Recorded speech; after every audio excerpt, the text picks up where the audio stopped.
Make sure you check out our online store where we work with our graphic designer to create stunning garment and product designs that feature a wide variety of aircraft types such as British fighters, World War II aircraft, American bombers, Russian fighters and much more. You can pick your favourite designs and personalise any items within our Redbubble store that range from clothing right the way through to stationery.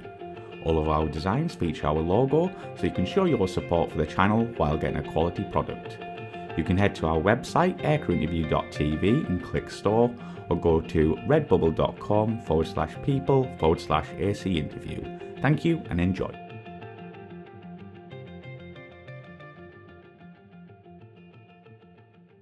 So Nitin, when did you first become interested in aviation? Oh, well, I was a very small child. I was about 6 years old, and there was a daddy's friend who used to fly little airplanes, those air observation post airplanes and helicopters then. And he used to come and hover around our house and drop me chocolates. And once in a while, I used to go down to Nasik Road. That's where the flying was done. That's near Devlali in Maharashtra, where I used to go down and have a look at these aeroplanes. So that's the time maybe the first seeds of aviation were kind of put into me. Absolutely. But my father was from the army, and he always wanted me to join the army. And there was a lot of pressure when I decided to join the NDA in the aviation, I mean for the Air Force. And everybody around tried to pressurize me and say, no, you must join your dad's regiment. Wow. That's, you'll get a parental claim to your regiment. But I said, no, I want to fly. So I went the other way. Absolutely. And what year did you actually join the Indian Air Force? I joined Indian Air Force on 21st December 1984. Oh, you actually remember the exact date. Of course. Who forgets it when you get your wings? Absolutely, yeah. So did you always want to become a helicopter pilot? Oh, there's a long story to it, but I'll keep it short. I always wanted to become a fighter pilot, and we flew at the fighter training wing in Hakimpet, that's near Hyderabad. And when we used to even look at a helicopter or a transport plane, our instructors used to say, nothing doing, you're going to join the fighter, don't even look at those aeroplanes. And so my choice was fighters, fighters and fighters. Three choices I had to give. I had given fighters, fighters and fighters. Unfortunately, and I did well in my flying. It was not that I didn't do well in my flying. And in that year, there were no vacancies for fighter pilots. There were only 4 vacancies. So only 4 of our 37 guys went to fighters, and the rest went, majority of us went to helicopters. And so that is how I landed up in helicopters. On the first day of my commissioning, I put up an application saying that I don't want to go to helicopters, I want to go to fighters. But then after I started flying the helicopter, I realized what a machine it was and what all it could do. And within 6 months of flying, I decided with my application, I withdrew it, and I said I would like to continue in helicopters. Absolutely. But obviously the helicopter's so, diverse. So how many roles and communities were there in the helicopter community in the Indian Air Force? In those times, the only 2 communities existed in the Air Force. One was the normal helicopter pilot and one was the attack helicopter pilot. Mm-hmm. There were only 2 classes of, because the attack helicopters had just come in 1984. And the rest of the helicopters were doing all the kinds of jobs that a helicopter does, even firing from the helicopter to lifting patients, to doing search and rescue, to sea flying, to what have you. So India is a very diverse country. You get to fly in deserts, mountains, over glaciers, over the seas. So all that was available to every helicopter pilot. So wherever you got posted, the kind of roles that particular unit did, we had to get onto those roles. So it was never a particular role that we were on. So what happened was, because I had put up this application for attack helicopters, they took cognizance of the fact that I wanted to fly, a machine that could fire an offensive machine, so-called. So they made sure that after I got onto twin engines, that was a Mi-17, Mi-8s that I flew for a couple of years, they put me onto attack helicopters. So that they tried to kind of give me a parallel to for fighters that I wanted to join. So that's how, yeah. So 1988, 89, that was just about 4 years into service. I was moved on, and I was told that now you're going to join attack helicopters. And there I was in Pathankot. I was posted to Pathankot in 1989. Nice. And yeah, let's just move back a bit. But yeah, let's talk about some of the helicopters and aircraft you actually started training on before you went to your frontline aircraft. The Indian Air Force today also has the same two helicopters for training, the Chetak and the Cheetah, the Alouette. The Alouette is the one which we train on. So at the helicopter training school in Hakimpet in Hyderabad, we trained on the Chetak helicopter for 6 months. And thereafter, we were posted to our operational units, where we also continued our training to become fully operational. That was on the Chetak and Cheetah, both. So I used to fly both these machines initially. And they were those, the Cheetah, of course, the Lama was the high altitude machine. So all my high altitude flying that I got was after I reached my first operational squadron. And from there, I went on. I used to just love going into the hills and flying at 20,000, 22,000 feet. Wow. And taking the aircraft to its limits. You know, we were flying the aircraft really to the limits and really enjoying it. So can you talk us through some of the ground training? Because it must have been a lot to take in as a helicopter pilot. So like, how did that work for you? And did you find it an easy process? What the first part of the, when we trained on to fixed wing, initially we did about 205 hours on fixed wing aircraft at the Air Force Academy. Mm-hmm. So that's also near Hyderabad. And over there we had to fly the fixed wing. So we flew the Kiran aircraft first. That is the Hindustan jet trainer. Mm-hmm. We flew that for 6 months. And after 6 months, I went on to a Polish aircraft called the Iskra TS-11. Yes. Oh, that's a beautiful aircraft. That's a really, really beautiful aircraft. And it was like a fighter. It was like a fighter. It had tandem seating. So we flew that. So having learned fixed wing flying for 205 hours, now you have to get on to rotary wing, which is completely different as far as all the aerodynamics goes and everything else goes. So our training starts afresh, and we have to actually unlearn a few things about fixed wing flying when you get onto helicopters. Mm-hmm. And as far as ground training is concerned, every time I have got posted to a new unit, I have changed an aeroplane. So every time I have had to go through a huge set of ground training that happens for 2-3 months and get used to the new systems. Because, you know, the Chetak Cheetah French class, so the French have their own way of the instrumentation. Everything is in PSI, something is in kgs, those kind of things. Whereas when you go to Russian systems, they're in kilometers per hour, and you know, things change. Mm-hmm. Things change in Russian aircraft. So one has to kind of get used to all the terminologies, the different types of systems that each aircraft uses. So it was fun. It was not very difficult. Once you learn to fly the helicopter, it's very easy to change over from one to the other. Unless, of course, you take some bad habits from the other, good habits from the other aircraft, which are bad on the other. Right. For example, there's a throttle in the Mi-8 and the Mi-17 which turns clockwise. If you go onto the French helicopters, it turns to turn the throttle open. It turns anti-clockwise. Right. So there can be an habit interference, you know. And there have been crashes to this. One of the French aircraft crashed at high altitude because on instinct, the captain, you know, tried to open throttle. It was actually closing throttle.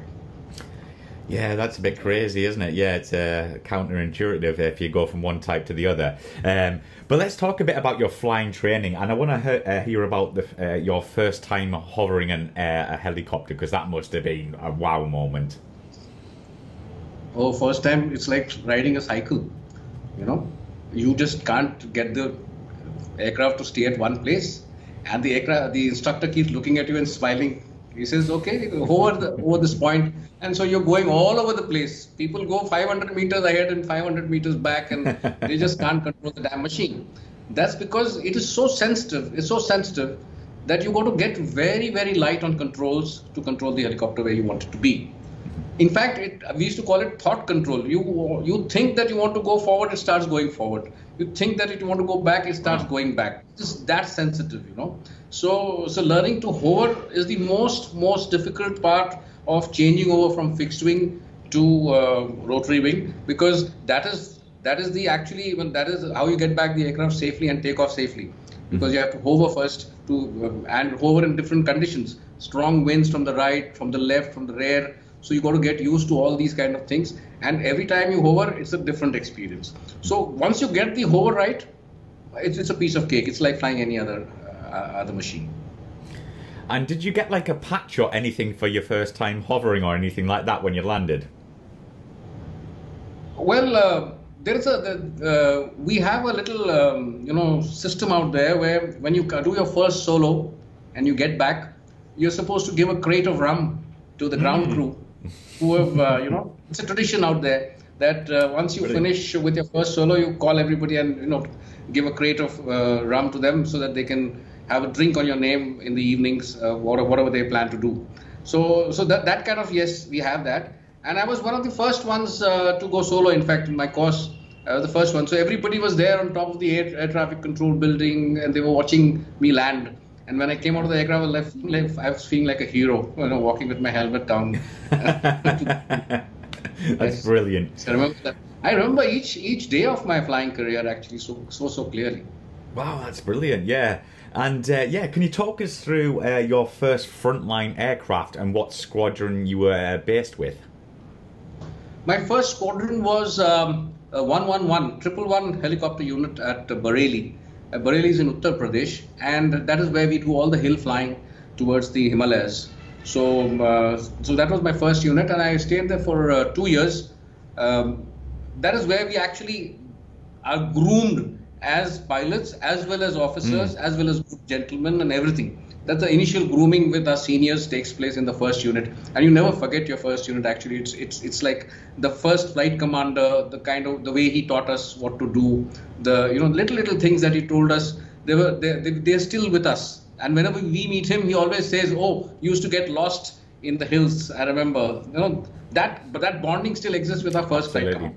The rest of the flight commanders maybe no, but the first flight commander was like a father to us. So he taught us everything about flying, about behavior, about in the cockpit, out of the cockpit, everything. In fact, this guy was amazing. He used to go and tell us to sit with the ground crew on top of the helicopter when the servicing was going on, so that we could learn about the helicopter, what the other guys also, what they do to make us fly safely. So that bonding that developed was fantastic. Yeah, I think that's great. Is like there's no separation between ground crew and aircrew. You mingle in and and you learn as a team. I like that attitude. That's great. But I think were you at this time your first squadron? Were you on the Mi-8? No. I was on the Chetak and the Cheetahs. I told you. Sorry, yeah. Yeah, I was flying the Chetak and Cheetahs. After 2 years there, I was moved on to fly the Mi-8s and the Mi-17s. So then I moved on to the northeast sector, the farthest airfield in India. So we used to fly in the northeastern region, again hill flying, but this was a 13-ton helicopter, massive, with an autopilot, with a set of 4 crew with you, and we used to carry loads for the army. Basically, it was more to do with air maintenance. I don't know whether this term is used in the other air forces, but we call it air maintenance, where we used to take everything that the soldier requires up in the hills where there is no road connectivity. So Northeast was bad in those times where there were no roads. The troops were deployed all along the border with China. So we had to take everything from their ammunition to their money, to their water and everything else to the forward posts. So we used to go there with 4 tons of load, drop it either by parachute or by landing, and then come back and keep continuing this over and over, days over and over again in the entire sector. And yeah, I want to talk about the Mi-8 and 17. And I'm interested to know why the Indian Air Force picked the Russian types rather than the Western types for this kind of role, for that helicopter role. I do believe that in those times, the Russia-India, the cooperation and the political connection, we were always with the Russians in those times. The Americans were actually not with us in those times. So all the help, the military hardware was coming from Russia. So, and of course, we used to call them the banana deals. If you remember, they were all banana deals. Because Russians were actually bartering because they didn't have things which they wanted from us. So they were actually banana deals at pretty cheap costs. The aircraft came in, and with the transfer of technology also. So our base repair depots, they started doing the high-end servicing of the fourth line servicing, as it is called, in India itself. The time between overhauls, they started doing it in India itself very soon. So the Mi-8 actually was the backbone of the Indian Air Force in those times. It had very underpowered engines, especially at altitudes. At sea level, it was okay, and it would barely about carry the tonnage was the same as the Mi-17, but it could barely carry 100, 200, 500 kgs at altitudes. Oh, so wow. it was not being utilized in to its capacity because of the engine problem. Then we got the Mi-17s, and the Mi-17s had much more powerful engines. Okay, so it could carry the full load that it could. So the capacity to furnish our troops up ahead increased when the Mi-17s came in. But there was a flip side to it. The flip side was that when you fly an aircraft which is underpowered, you fly it like a baby. Yes. You treat it well. You treat Yes. it very well. You don't take any risks. You don't take any chances when your approach and landings are all very smooth. Whereas when you come to a brute of an aircraft like a Mi-17, the engines which can hover anywhere, so over there you're not bothered whether the RPM is going to go down or not. It just doesn't shift. So that is the difference. So some good habits that we carried from Mi-8s, we took them to the Mi-17s, and we treated the Mi-17 as if it was a Mi-8. So it was a good thing that happened. Yes. For somebody who moved from Mi-17s to Mi-8, he had to actually unlearn a few things and fly it was the same machine. The feeling was the same, but to handle the underpowered aircraft was a challenge. Yeah, it sounds like it. And how many crews were on a standard flight? Was it pilot, co-pilot, and a guy in the back? Pilot, co-pilot, an engineer sits in between. The engineer monitors the engine parameters, and he also monitors the autopilot. He handles the autopilot, right? And there's a gunner at the back. We call him the flight gunner, but the flight gunner looks after the compartment at the back. Basically, when the aircraft is opened at the rear for the drop sorties and all, he's the guy who is on intercom with us, and we tell them 5, 4, 3, 2, 1, and the load goes out, or the parachutes go out. So he's the guy who coordinates all the happenings inside the cabin. And obviously, because did you have to use and wear Russian kit as well? Because I've seen obviously you guys have the Jag as well, and you kind of wore British stuff, but did you have to have everything from Russia in terms of kit, helmets, all that kind of stuff? Absolutely. Everything was Russian in the Russian helicopters. There's no compatibility. There's no compatibility with the other aircraft. So if I have a headset, like you're wearing a headset, which can be plugged in onto any system, the Russian headset could not be plugged into a French system or a British system. It had a different kind of male and female plug. Besides that, of course, the aircraft itself, rest of the things that we wore were the same, but the aircraft per se was, it was completely different than what we were the British aircraft that we had flown. So the feeling was different. They were free turbines. We were flying, direct turbines earlier. These were free turbines. So there were differences, yes. And of course, the main thing I forgot, everything was written in Russian. Yes, I was just about to say, yeah. So everything was Russian. So one had to learn a little bit of Russian, and then of course we had those little tapes on which the English version was given, and it was stuck onto that. One more interesting thing that comes to mind is about the manuals. The manuals which came from Russia were in Russian, and they were so poorly interpreted, and they were so poorly, made into English that a large number of things were lost in this translation. Wow. So one had to actually, some people who knew Russian a little bit, they had to go into the Russian books and find out some, good things about the aircraft, which I'll give you an example when we come to the flying the Mi-35. I'll give you an example what was that Russians don't give anything in English in those times. They were not giving any manuals in English in those times. So we had to translate them and then use those manuals. Wow, yeah, that seems very odd for aviation because you would think everything's kind of like in English or whatever, everything, but like that seems very like a scary thing for an Air Force. But as you say, we'll get onto that later. But can you share maybe a couple of memorable stories from your time in Mi-8 and 17 that you can share with our viewers? The Mi-8 and Mi-17 were, like I told you, were the backbone of the Air Force. And while flying those machines, there was never a dull moment. There was never a dull day, because there was something or the other which was happening somewhere. A train accident somewhere, some flood somewhere, some emergency rations to be supplied somewhere, some large number of people to be evacuated from somewhere. So at a drop of a hat, in the evening you would come, you would be told that you have to go 400 kilometers away next day and operate there for the next 15-20 days. So our bags were always ready. Our bags were always ready for a 10 to 15 day trip, always ready on our sides. And you could get a call at midnight and say next morning at first light get airborne. So those are very, very exciting times. You didn't know what was going to happen the next day. So it was nice. It was fun. And other than that, of course, flying the Mi-17, we learned how to fly in bad weather.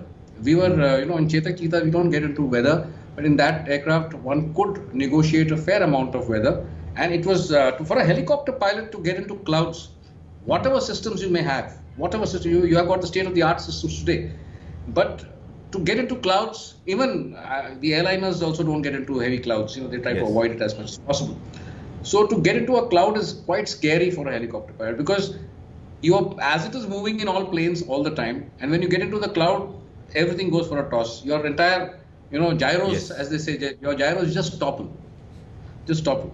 So flying the Mi-17 in bad weather, in rain, in clouds was quite a challenge, and that was what we learned. We learned to rely on our instruments. We learned how to fly accurately. So those kind of things, yes, the Mi-17 taught us a lot of good things.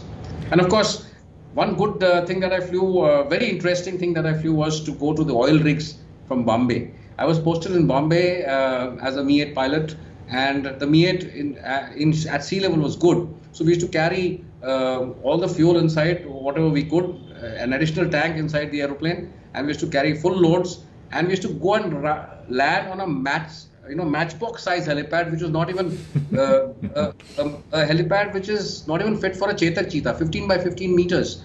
Ooh. And the rotors almost touching the poles on the left and right. Yes. So there was just enough clearances from the side, and to land a Mi-8 with less the power in it, with the hot air of the turbines of the oil rig coming into you, it is quite an experience. It's quite an experience. And sounds it. And if you don't handle the aircraft in the last phases of the flight correctly, you're bound to go and plonk yourself at the wrong place. So one had to be very, very careful, and it taught us a lot of things about being calm and collected during the landing phase, at least.